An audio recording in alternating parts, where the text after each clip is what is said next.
하나님께서 하늘에 속한 모든 신령한 복을 우리에게 주셨다라고 말씀을 하고 있습니다. 그래서 지난 시간까지 하나님께서 우리에게 주신 그 하늘에 속한 신령한 복이 무엇인가 7가지로 말씀을 드렸습니다. 자, 그러면은 하나님께서 우리에게 이렇게 하늘에 속한 모든 신령한 복을 주셨다고 했는데 어떻게 우리에게 그 복을 주셨는가 하는 것이, 복이 오는 통로가 있을 거 아니에요? 어떻게 우리에게 그런 복을 주셨는가? 바로 하나님은 예수 그리스도 안에서 우리에게 복을 주셨다는 것이, 본문을 보면 그리스도 안에서라는 말이 계속해서 반복되고 있습니다. 이렇게 7개의 복이 있는데 그 복을 예수 그리스도 안에서 주셨다라고 계속해서 말씀하고 있어요. 3절을 보면은 그리스도 안에서 하늘에 속한 모든 신령한 복을 우리에게 주시되 그랬어요. 4절을 보면은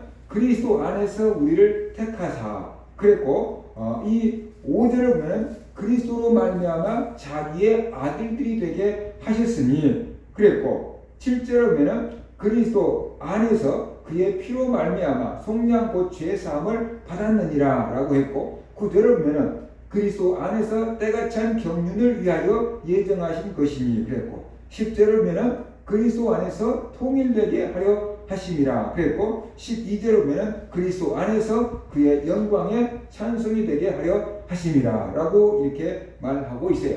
그래서 계속해서 그리스도 안에서 이렇게 이야기를 하고 있는데, 그게 무슨 말이냐? 바로 그리스도를 통해서 우리에게 복을 주셨다. 그런데 그리스도를 통해서 우리에게 어떤 복을 주셨느냐? 하늘에 속한 모든 신령한 복을 다 주셨다라고 지금 말씀을 하고 있습니다.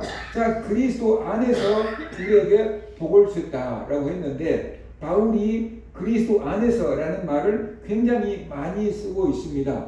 그러면은 그리스도 안에서라는 뜻이 무엇일까? 그것은 예수 그리스도를 통하여 복을 주셨다라고 지금 말하고 있는 것입니다. 하나님은 복의 근원입니다. 그리고 하나님은 우리에게 복을 주시는 분입니다. 그런데 그 하나님이 우리에게 어떻게 복을 주시느냐? 누구를 통해서 복을 주느냐? 예수 그리스도를 통해서 복을 주신다는 것이. 그래서 누가 복을 받느냐? 결국 예수 그리스도를 믿는 사람들, 예수 그리스도를 그리스도요 하나님의 아들로 믿는 사람들, 이 사람들이 복을 받는다는 것이. 그럼 우리는 이렇게 생각하죠. 내 주변에 예수 안 믿는데 복 받은 사람들 많아요. 내 주변에 예수 안 믿는데 부자된 사람 많고, 내 주변에 예수 안 믿는데 명예를 얻는 사람 많고, 내 주변에 예수 안 믿는데 나보다 건강한 사람 많아요 라고 이렇게 얘기할 수 있는데, 분명히 앞에서 얘기했잖아요. 하나님이 어떤 복을 주셨냐? 하늘에 속한 모든 신령한 복을 주셨다 그랬잖아요. 그러니까 우리가 보는 복은 땅에 있는 복인데, 하나님께서 우리에게 하늘에 속한 복을 주셨다는 거예요. 그런데 그 하늘에 속한 복은 누구를 통해서 주신다는 거예요? 예수 그리스도를 통해서 주신다. 그러면 누가 그 하늘에 속한 신령한 복을 받는다는 거예요? 예수 그리스도를 믿는 사람. 예수 그리스도를 믿지 않는 사람은 하늘에 속한 복을 받을 수가 없다는 거예요. 자기가 열심히 노력해서 땅의 복은 받을 수 있어요. 예수 안 믿는 사람들이. 그런데 하늘에 속한 신령한 복은 절대로 받을 수가 없다. 아무리 부자라 해도, 아무리 권세가 있다고 해도, 아무리 유명한 사람이라고 해도 예수님을 믿지 않고는 하나님 나갈 수가 없고 하나님 주신 신령한 복을 받을 수가 없다. 그래서 요한복음 14장 6절 보면 예수께서 이르시되 내가 곧 길이요 진리요 생명이니 나로 말미암지 않고는 아버지께로 나올 자가 없느니라 라고 말씀하고 있는 것입니다. 그러니까 예수 그리스도를 통하지 않으면 하나님 앞에 나갈 수가 없고, 예수 그리스도를 통하지 않으면 하나님의 복을 받을 수가 없다. 그 복은 하늘의 복이다, 신령한 복이다 하는 것을 우리가 알아야 되는 것입니다. 그래서 우리가 예수님을 통하지 않고는 하나님 앞에 나가지 못해요. 많은 사람들이 자기의 노력으로 하나님 앞에 나가려고 그러는데 그게 하나님 앞에 나갈 수가 없어요. 왜냐? 죄 때문에 그런 것이에요. 로마서 3장 23절에 모든 사람이 죄를 범하였으며 하나님의 영광에 이르지 못하더니 그랬잖아. 우리가 죄 때문에 하나님 앞에 나아갈 수가 없게 된 거예요. 그런데 예수 그리스도가 유일한 길이 되고 유일한 길이 되어서 그 예수 그리스도를 통해서만 하나님 앞에 나아갈 수 있고 하나님을 만날 수 있게 되었다. 있다라는 것이지요. 그래서 예수 그리스도를 믿지 않으면은 하나님의 복을 받을 수가 없고 신령한 복을 받을 수가 없고 하늘의 복을 받을 수가 없다는 것이. 그래서 하나님의 복은 예수 그리스도를 통해서 온다. 예수 그리스도를 믿지 않은데 복을 받은 건 그것은 신령한 복은 아니다. 하늘의 복은 아니다. 그걸 우리가 알아야 되는 거예요. 근데 우리는 늘 그런 사람들을 부러워하면서 살고 있거든요. 그래서 저것은 복은 복인데 저건 땅의 복인 거고 우리는 하늘에 속한 복을 받았는데 신령한 복을 받았고 모든 복을 받았다 라고 지금 성경은 말씀을 하고 있어요. 그래서 성경은 예수 그리스도 안에 모든 보화가 감추어져 있다 그랬어요. 골로새서 2장 3절 그 안에 지혜와 지식의 모든 보화가 감추어져 있느니라 그랬어요. 예수 그리스도 안에 지혜와 지식의 모든 보화가 감추어져 있다. 그래서 에베소 앞장에서 이 지혜와 총명의 복을 주었다 그랬는데 그 지혜와 총명의 복이 뭐냐 그러면은 하나님의 비밀인 예수 그리스도를 알 수 있는 지혜를 주었다는 거예요. 예수 그리스도가 하나님의 아들이라는 것을 알 수 있는 지혜를 주어서 우리가 예수 그리스도를 믿고 있는 거다라는 거예요. 이게 하나님이 우리에게 영적인 지혜와 총명을 주었기 때문에 예수 그리스도가 누구인지 알고 우리가 믿고 있는 거다. 성적으로 공부를 잘하고 똑똑한데 예수님을 믿지 않는 사람들 있잖아요. 그들에게는 영적인 지혜가 없어요. 성적인 지혜는 있어도 영적인 지혜가 없어서 그리스도를 알아보지 못하니까 못 믿는 거예요. 안 믿는 거죠. 근데 우리는 그들만큼 성적으로 똑똑하지 못한데 우리에게 하늘의 지혜와 하늘의 총명을 주어서 예수 그리스도를 알게 되고 믿게 됐다. 이것이 하나님이 주신 은혜 가운데 하나다라는 것입니다. 그래서 예수님께서 밭에 감춘 보화를 말씀하시잖아요. 그렇죠? 또 농부가 밭을 갈다가 밭에 감춘 보화를 발견한 거예요. 그리고 그 보화를 땅에다가 묻어놓고 너무 좋아서 기뻐 돌아가서 자기 집 소유를 다 팔아갖고 그 밭을 사버렸대요. 자, 그러면은 그 밭을 산 이유는 밭 때문에 산 게 아니에요. 밭에 감춘 보화 때문에 그 밭을 산 거예요. 그 밭을 사야지 보화가 맺게 되니까. 그리고 밭에 감춘 보화가 누구냐? 예수 그리스도인 거죠. 그래서 예수님이 누구인지 알게 되면은 세상에 있는 모든 것을 버리고 예수님을 믿고 따르게 될 거다라는 것을 밭에 감춘 보화를 통해서 우리에게 말씀해 주고 있는 거죠. 그러니까 그 밭에 감춘 보화를 발견한 사람은 기뻐 돌아가 버리잖아요. 기쁨으로 집에 돌아가서 자기 집에 있는 소유를 다 팔았어요. 집도 팔고 송아지도 팔고 양도 팔고 막 다 팔았어요. 근데 내가 급하게 팔려고 하면은 제값을 받고 팔까요? 좀 싸게 팔까요? 우리가 당근마켓에 뭘 팔려고 해도 원가보다 싸게 팔아야지 사람들이 사가지고 비싸게 해놓으면 안 사가잖아요. 그러니까 이 사람이 자기 집이 예를 들어서 뭐 5천만 원짜리 집이다 그러면 이 사람이 막 아니 뭐 3천만 원 막 그렇게 집도 팔았을 것이고 송아지가 뭐 500만 원짜리다 그러면 막 300만 원 그러고 송아지를 팔았을 수 있지요. 뭐 양도 막 한 50만 원 그다음 막 30만 원 그러고 팔았을 수 있죠. 사람들이 저 사람 미쳤나 봐. 왜 이렇게 싸게 다 팔아 치우는 거야? 어쩌려고 그래? 그랬겠죠. 그래서 미친 거 아니야? 막 왜 그래? 말했을 수 있죠. 근데 이 사람 마음속에는 기쁨이 있는 거예요. 왜냐 그러면 이거 팔아서 밭을 사면 그 밭에 엄청난 보화가 감춰져 있는지 알거든요. 그 많은 보화가 다 내게 되니까 당신들이 모르는 기쁨이 나한테 있다고. 모르는 소리 하지만 나 미친 게 아니고 제정신이라고. 그러면서 기꺼이 싸게 다 팔아서 돈을 만들어 가지고 그 밭을 사버린 거죠. 그 집에 있는 세간을 싸게 팔아도 밭을 산 것이 훨씬 이익이라는 걸 알기 때문에 판 거예요. 그러니까 예수 그리스도를 발견하고 하나님 나라를 발견하고 천국을 발견하게 되면 이 세상에 있는 모든 것을 다 팔아치워버리고 주님을 따르게 되는데 그 사람이 바울이잖아요. 그래서 이 세상에 있는 모든 것들을 배설물처럼 여겨버린다.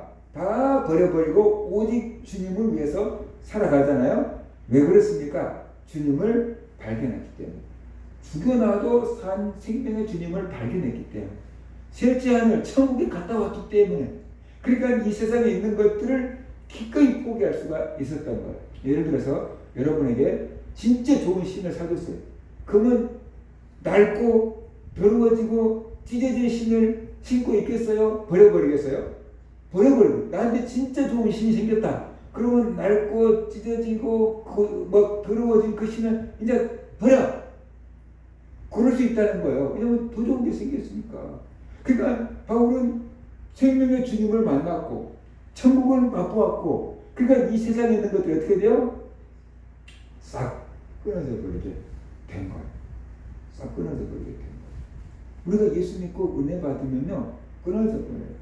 그러니까 예를 들어 시장적으로 술 없으면 못 살아, 담배 없으면 못 살아, 그런 사람들 있잖아요. 술, 담배 막 그것이 최고로 맛있는 거라고. 어떤 사람들은 밥보다 술을 더 좋아해요. 밥은 안 먹어도 술을 먹는 사람들이 있어요. 뭐 중독 정도 된 사람들. 근데 그런 사람들이 예수님을 딱 만나면 어떻게 돼요? 딴 사람으로 확 바뀌어버려요. 그리고 술, 담배가 어떻게 돼요? 냄새도 맡기 싫어져요. 입에도 안 대버려요. 입에도 안 대버려요.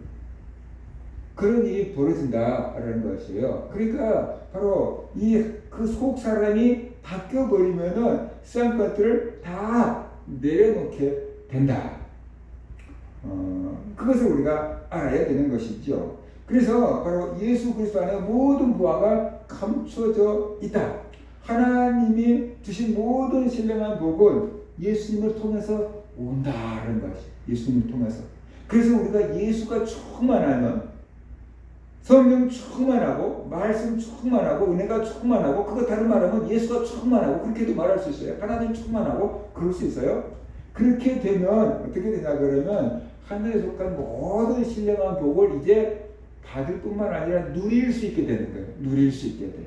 내 삶에 그 영향력이 이제 나타나게 돼버린다. 지금은 하늘에 속한 모든 신령한 복을 우리에게 주셨다 그러는데 내가 받았나?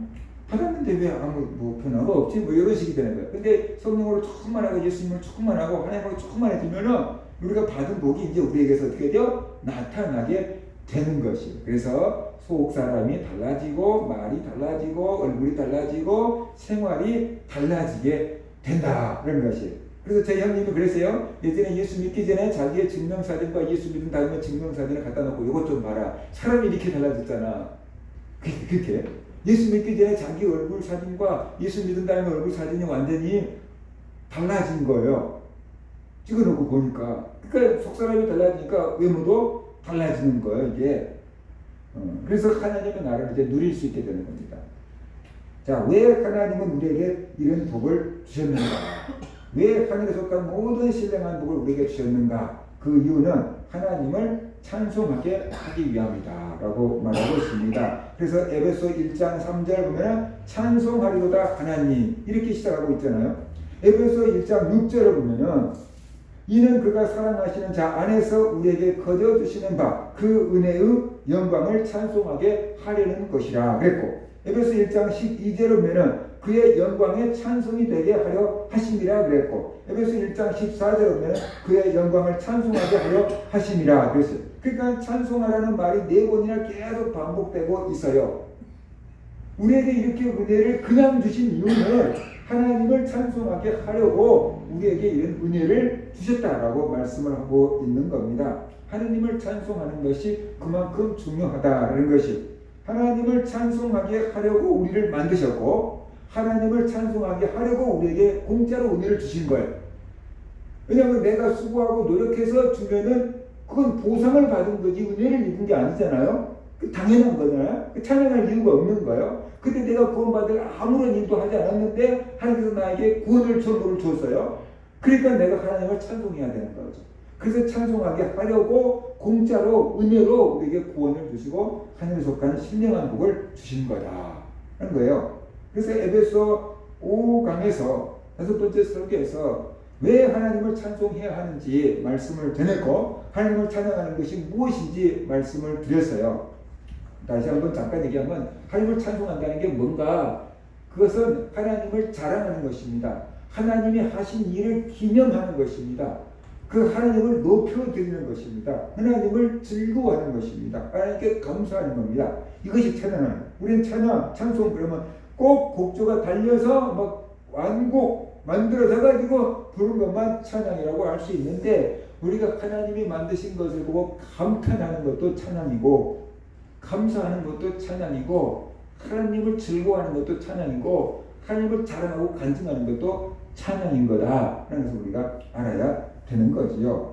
왜 하나님은 우리에게 이런 복을 주셨는가? 그 하나님을 자랑하고 하나님을 즐거워하고 하나님께 감사하고 하나님을 찬양하게 하려고 우리에게 이런 은혜와 복을 주셨다는 거예요. 그러니까 우리가 하나님께 이런 은혜와 복을 받았다는 것을 깨달은다면 그때부터 우리가 하나님을 찬양하는 삶을 살아야 된다는 것입니다. 그러면 하나님을 찬송하려고 하면은 어떻게 해야 하나님을 찬송할 수가 있는가? 나는 노래를 못해요. 음치예요. 그럴 필요 없어요. 음치라게도 괜찮고 음정 박자가 안 맞아도 괜찮고 하나님을 찬양하려고 하는 마음만 있으면은 하나님은 얼마든지 그 찬양을 받으실 수가 있다. 우리가 하나님 찬양하는데 야, 너 그 음정도 틀리고 박자도 틀리고 뭐 그걸 찬양이라고 하냐? 내가 귀 막는다. 그런 하나님이 아니라는 거예요. 우리가 음정이 틀리고 박자가 틀려도 내가 하나님을 좋아서 하나님이 사랑해서 하나님을 감사해서 부른 찬양이라면 하나님은 어떠한 가수가 부른 것보다 더 기쁘게 받으신다는 것이죠. 그러나 아무리 멋있는 가수를, 아무리 노래 잘하는 가수를 초청을 해가지고 노래를 듣는다고 할지라도 그 사람이 하나님에 대한 그 은혜가 감격이 없다 그러면은 그건 노래인 거지 찬양이 아닌 거예요. 우리 심리상담할 때 그 대학원 총장님이 그런 얘기 했잖아요. 그 심리상담 치료를 할 때 돈을 많이 들여가지고 우리나라에서 아주 유명한 가수를 불러가지고 찬양을 부르겠는데 하나도 치료가 안 된대. 목사님들, 성도들 모아놓고 치유 집회를 하는데 전혀 치유가 안 돼. 노래는 너무 잘하는데 치유받은 사람, 은혜 받은 사람은 하나도 없는 거야. 아, 돈 많이 들였는데. 그래서 다음부터 그 사람 부르지 않고 그 학교에 있는 교수를, 음악 교수를 그냥 초청을 해가지고 했는데 그렇게 은혜를 받는 데잖아요. 그 음악 교수가 찬송가도 부르지만 세상 노래도 막 불러요. 치유하느라고, 세상 사람들이 아는 노래 부르라고. 근데 그것을 막 우리의 만나면 우연이 아닌 막 그런 노래도 부르고 그러는데 근데 사람들이 그렇게 은혜를 받고 울고 막 가슴을 터놓고 회복이 된대잖아요. 그러니까 노래를 잘한다고 영역이 나오는 게 아니에요. 은혜를 받으면 은혜 받은 사람의 노래 속에 은혜의 감동이 흐르는 것이고 은혜를 받으면 은혜 받은 사람이 연주하는 그 노래 속에 연주 속에 영감이 흐르는 거예요. 그래서 다윗이 수금을 연주할 때 사울을 괴롭혔던 악령이 떠나갔던 거예요. 그 연주 속에도 하나님의 영역이 실리는 거예요. 은혜가 실리는 거예요. 하나님의 임재가 있는 거죠. 그 악한 것이 떠나가 버리는 거다. 그것을 우리가 알아야 돼요. 피아노가 그 일을 하는 게 아니에요. 누가 연주하냐는 거예요. 은혜 받은 사람이 연주하면은 그게 근데 내가 아무리 은혜를 받아도 피아노 칠수 모든 사람이 띵띵띵띵 하면 되는 건 아니에요.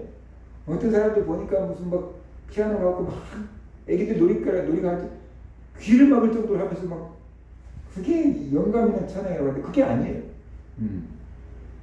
그게 피아노를 잘 칠 수 있는 사람이 은혜를 받았으면은 그 속에 은혜와 감동이 흐르는 거예요. 피아노 못 친 사람이 치면 아무리 은혜 받아도 안 돼. 안 되는 거예요. 이게 안 되는 거예요. 그러니까 그게 노래를 불러도 크게 은혜 받은 사람이 노래 부르면 은혜가 되는 거죠. 찬양이 막 올라가거든요.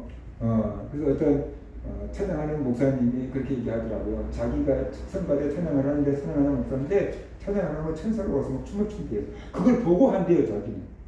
자기가 찬양을 하면 천사가 내려와서 막 같이 춤을 추고 노래를 부르면서 보면서 찬양을 인도한대요. 그리고 얼마나 은혜가 되겠어요. 그런데 그분이 안타까워하는 소리가 자기는 음악을 전공하는 찬양하는 목사인데 대부분의 큰 교회에서 찬양하는 목사를 쓰지 않고 그 교회 내에 있는 일반 음악대학 교수들을 지휘자로 쓴다는 거예요. 노래는 할 수 있죠. 그런데 그 영성은 모르고 무조건 담임 목사님들이 쓴다는 거예요. 그게 너무 안타깝다고 그런 얘기를 하더라고요. 그런 것을 보고 하느냐고 말이죠. 자기는 그런 걸 다 느끼면서 하는데 그냥 대학교 교수를 하니까 그게 단임 성도니까 이렇게 쓰는데 그게 아니라고 자기는 그래요. 근데 담임 목사님들이 그걸 이제 볼 수 있는 영감이 없으니까 그냥 음악인 줄 아니까 쓰는 거다라고 본인은 그렇게 얘기하면서 안타까워하더라고요. 그래서 대학원까지 나오고 음악을 전공해도 자기들이 가서 일할 자리가 많지 않습니다라고 이렇게 이야기를 하는 걸 들었어요. 아무튼 그 찬양 가운데 하나님의 영이 역사를 하는 것입니다. 그래서 우리가 어떻게 해야 하나님을 찬양할 수 있는가? 하나님 주신 은혜를 깨달아야지 하나님을 찬양할 수가 있습니다. 하나님이 아무리 큰 은혜를 주셨을지라도 깨닫지 못하면 하나님을 찬양할 수가 없습니다. 그런데 이런 사람들이 많아요. 왜냐 그러면 하나님의 은혜를 받고도 깨닫지 못했기 때문에 그래요. 왜냐 그러면 하나님께서 주신 은혜는 땅에 속한 은혜가 아니라는 거예요. 눈에 보이는 은혜가 아니라는 거예요. 하늘에 속한 은혜고 신령한 은혜라는 거예요. 근데 하나님은 주셨어요. 근데 나는 받은 줄 몰라. 하나님은 주셨어요. 근데 왜 쓸데없는 걸 주냐 봄벼락이나 내려주시지. 이렇게 생각해요. 그러니까 우리가 하나님께서 은혜를 줘도 깨닫지 못하고 감사하지 못하고 하나님을 찬양하지 못할 때가 많다라는 것이. 그래서 육의 복, 땅의 복, 물질의 복을 받은 사람은 자꾸만 부러워하고 있는 거예요. 나는 왜 저런 거 안 주나? 그러면서 사람들이 비교, 하나님 왜 차별 대화하세요? 그러면서 따지긴 한다라는 것이에요. 그래서 하나님 주신 은혜를 깨달아야 되는 거예요. 내게 주신 은혜가 얼마나 소중한지 깨달아야지 하나님을 찬양할 수가 있다는 것입니다. 근데 남의 손에 있는 떡이 더 커 보인다고 자꾸만 사람들은 남의 것만 부러워하고 자기에게 주신 것을 감사할 줄 모를 때가 많이 있어요. 그래서 우리가 찬양하지 못하는 것입니다. 그 다음에 하나님의 은혜를 감사해야 됩니다. 우리가 눈에 보이는 복을 주면요 금방 감사해요. 그런데 눈에 보이지 않는 것을 주면은 감사할 줄 모르는 경우가 종종 많이 있죠. 맛있는 거 사 먹어라 그러면서 돈을 좀 주면 감사합니다 그래요. 근데 그 예수 믿어라 그러면 감사합니다 그러지 않아요. 하나님 내게 복을 줄 거야 하고 기도해도 감사합니다 라고 안 하는 거예요. 이게 눈에 안 보이니까 뭐가 중요한지 모르기 때문에 그런 것입니다. 그런데 하나님이 주신 신령한 복은 눈에 보이지 않지만 이 세상에 눈에 보이는 어떤 복보다 더 소중하기 때문에 하나님이 그걸 주신 겁니다. 이 세상에 있는 어떤 것보다 우리 힘으로 얻을 수 없기 때문에 하나님께서 공짜로 주신 겁니다. 그러니까 우리는 이 세상에 눈에 보이는 것보다 더 소중하고 더 가치 있는 것을 하나님이 주셨다는 것을 깨달아야 돼요. 그럴 때 하나님께 감사할 수가 있고 하나님을 찬양할 수가 있게 된다라는 것입니다. 그 다음에 왜 하나님은 우리가 하나님을 찬양하기를 원하시는가? 왜 하나님 우리한테 자꾸만 찬양하라? 그럴 때 이제 사람들이 이렇게 해요. 하나님이 그냥 공짜로 은혜 줬으면 주는 거지 왜 째째하게 자꾸만 찬양하라고 하시는 거예요. 그렇게 얘기하는 사람들도 있어요. 그냥 찬양하든지 말든지 우리 자유지 왜 꼭 찬양하라고 왜 꼭 감사하라고 그러신대요. 은혜를 주었으면 주는 걸로 끝내지. 그렇게 생각하는 사람들이 종종 있어요. 그러나 하나님도 참 째째합니다. 그런 사람들도 있어요. 왜 생색내냐 그 말이에요. 하나님이 왜 좋은 일 해놓고 왜 생색내냐 그런 사람들이 있는데 그렇지 않아요. 그 하나님을 찬양하라고 하신 이유는 하나님의 영광을 드러내라는 것이. 우리가 사는 것은 하나님의 영광을 위해서 산다고 그러잖아요. 그러면 하나님의 영광을 드러낸다는 게 뭘까를 생각해 봐야 돼요. 하나님은 눈에 안 보이잖아요. 영이기 때문에. 사람들이 하나님 없다고 하잖아요. 안 보이니까. 그죠? 그런데 우리가 하나님을 만났고 하나님께 받은 은혜, 하나님을 만나서 변화되는 우리의 삶을 보여줄 때 사람들이 하나님 진짜 계신가 보다. 그렇게 눈에 안 보이는 하나님을 보게 되는 거예요. 그리고 그 사람들이 하나님을 향해서 마음의 문을 열고 어떻게 돼요? 예수를 영접하게 된다라는 거죠. 예수를 영접하게 된다. 마음을 열게 된다는 거예요. 그것이 하나님의 영광을 드러내는 거예요. 저 사람 보니까 하나님이 계시네. 저 사람 보니까 하나님이 계신 것 같아. 예수 믿으니까 복을 받네. 예수 믿으니까 달라지네. 그게 하나님의 영광을 드러내는 거예요. 그래서 우리가 찬양하는 게 하나님이 하신 일을 찬양하는 거잖아요. 하나님이 세상을 만드신 것을 찬양하고 하나님이 나에게 베푸신 은혜를 찬양하고 간증하는 거잖아요. 그런 것들을 통해서 사람들이 어떻게 돼요? 변화가 되는 거예요. 하나님을 만나는 거예요. 그러니까 하나님이 영광을 받으시기 위해서 찬양을 하라는 것이기도 하고 하나님을 모르는 사람에게 하나님을 보게 해주라는 거예요. 그래서 그 사람도 구원을 받게 하라는 의미에서 하나님을 찬양하라고 하신 거다라고 우리가 이해를 해야 되는 것입니다. 그 다음에 또 한 가지는 우리가 받은 은혜를 누리라는 거죠. 내가 받은 은혜를 누리라고 하나님을 찬양하라고 하시는 거예요. 하나님은 우리에게 신령한 복을 주셨어요. 그런데 우리가 살다가 보면은 내가 하나님께 신령한 복을 받은 것을 깜빡 잊어버리고 살 때가 많아요. 그래서 세상 사람들과 똑같이 눈에 보이는 거, 세상적인 거, 물질적인 것만 추구하며 살 때가 많다는 것이, 그때 우리가 하나님께 받은 신령한 은혜를 기억하면서 하나님을 찬양하라는 것이, 그럴 때 내 믿음이 새로워지고 그럴 때 내 믿음이 다시 제자리로 돌아오고 하늘의 것을 추구할 수 있게 되기 때문이다 하는 것을 우리가 알아야 돼요. 반복하지 않으면 사람은 자꾸만 세상과 휩쓸려서 떠내려가요. 그러니까 자꾸만 찬양을 하면서 내 믿음의 자리를 지키게 되는 거다. 그것을 우리가 알아야 돼요. 그래서 하나님께 받은 은혜들을 누리라고 하나님을 찬양하라 라고 말씀을 하신 거다 하는 것을 우리가 알아야 돼요. 사람들 중에 나는 복을 받은 사람이야 라고 말하는 사람도 있겠지만 나는 복도 지지리도 없지, 그런 사람들도 있을 수 있잖아요. 그죠? 나는 정말 복을 못 받았다고 생각하는 사람들도 많이 있어요. 힘들고 어려운 일을 당하다 보면은 그런 사람들이 있어요. 왜 하필 나에게 이런 일? 그러면서 살아가는 사람들도 있다는 것입니다. 나는 복을 받은 사람이야, 그렇게 말하는 사람보다 그렇지 못한 사람들도 있다는 것이. 그런데 우리가 복을 받지 못한 게 아니라는 거예요. 우리가 복을 받았는데 그 복을 누리지 못한다는 거죠. 우리가 이미 복을 받았는데 그 복을 누리지 못한다는 것이에요. 하나님은 우리에게 모든 복을 주셨다고 그랬잖아요. 하늘에 속한 모든 신령한 복을 주셨다고 그랬잖아요. 그러면 하늘에 속한 모든 신령한 복을 줬는데 이 땅에 있는 복하니까 이런 거 하나 못 주겠냐는 거예요. 그 하나님이 하늘에 속한 모든 신령한 복을 주신 하나님이 이 땅에 있는 그 아무것도 아닌 그 복 하나 못 주겠냐는 거예요. 이미 하늘에 속한 신령한 복을 주실 때 이미 땅에 속한 복까지 누릴 수 있도록 다 우리에게 줬다는 거예요. 근데 우리가 그것을 누리지 못하고 있다는 것이. 복을 못 받은 게 아니고 안 받은 게 아니고 이미 다 받았는데 못 누리고 있을 뿐이에요. 그럼 왜 못 누리고 있는가? 내가 복을 받았다는 걸 모르기 때문에. 내가 복을 받았다는 것을 모르기 때문에 못 누리는 것이고, 내게 돈이 있다는 것을 모르면 못 쓰잖아요. 그죠? 집에다 돈 놔뒀는데 어디다 놔뒀는지 깜빡 잊어버렸어. 냉장고 속에 놔두고 지갑이 없네. 그러면 못 쓰는 거잖아요. 복을 받은지 모르니까 못 누리는 거예요. 그 다음에 믿음이 적기 때문에 못 누리는 거예요. 우리가 믿음이 적으니까 그걸 줘도 누릴 수가 없는 거예요. 예를 들어서 나에게 아주 좋은 기계를 갖다 줬다고 해도 내가 그 기계를 어떻게 작동시킬지를 모르면 어떻게 돼요? 못 쓰는 거예요. 나한테 자동차를 하나 갖다 주면 내가 면허증도 없고 운전할 줄도 모른다. 그러면 어떻게 돼요? 끌고 가. 못 끌고 가는 거지. 자동차에서 갖고 가. 그거 해. 그러면 우리가 어떻게 돼요? 못 끌고 가는 거죠. 그러다도 이렇게 얘기해야 되는 거죠.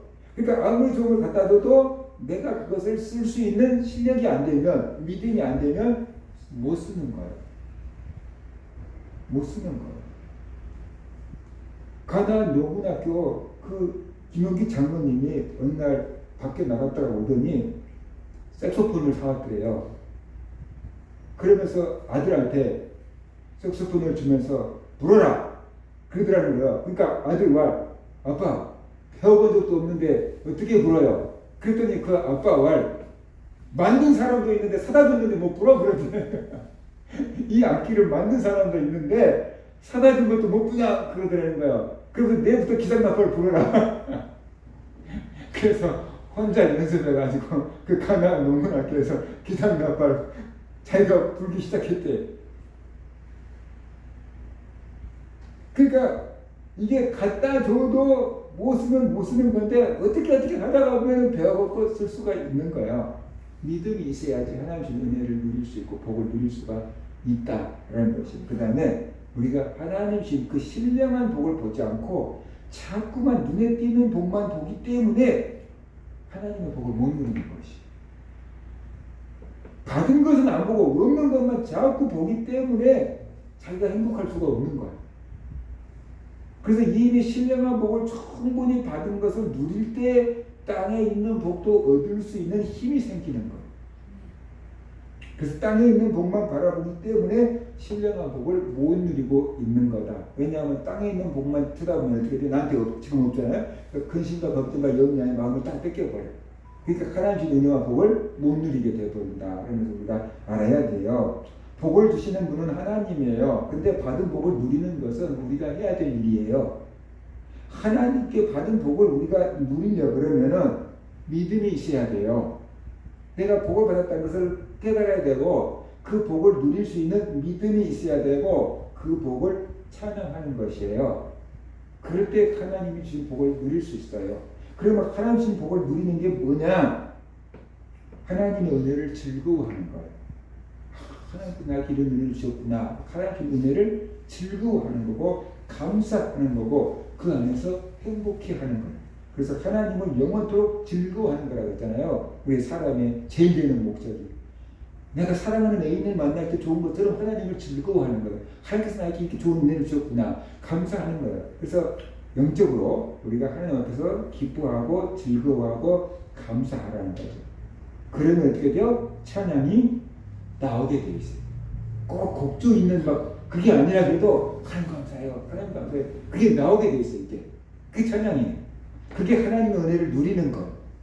그렇게 기뻐하고 즐거워하고 감사하면서 살아가면 하나님도 잘 되게 돼 있고 땅의 것도 얻을 수 있고 누릴 수가 있게 된다는 거죠. 그래서 우리 모든 성도들 하나님이 우리에게 은혜를 주신 것은 하나님을 찬송하게 하기 위함이다. 그러면 왜 하나님을 찬송하라고 했느냐? 하나님의 영광을 드러내라. 그리고 하나님은 모든 사람들에게 하나님이 계신 것을 보여줘서 그들도 구원을 받게 하라라는 것. 그리고 우리가 하나님께 받은 은혜를 누리라는 것. 그래야지 누릴 수 있기 때문에 하나님을 찬송하라고 한 것입니다. 째째해서 그런 게 아닙니다. 그래서 그래서 우리가 하나님을 찬양해야 되는 거구나. 하나님의 은혜를 깨닫고 하나님 앞에서 즐거워하고 감사하고 정말로 찬양하면서 살아가는 그런 성도들 되시기를 제 이름으로 축원합니다.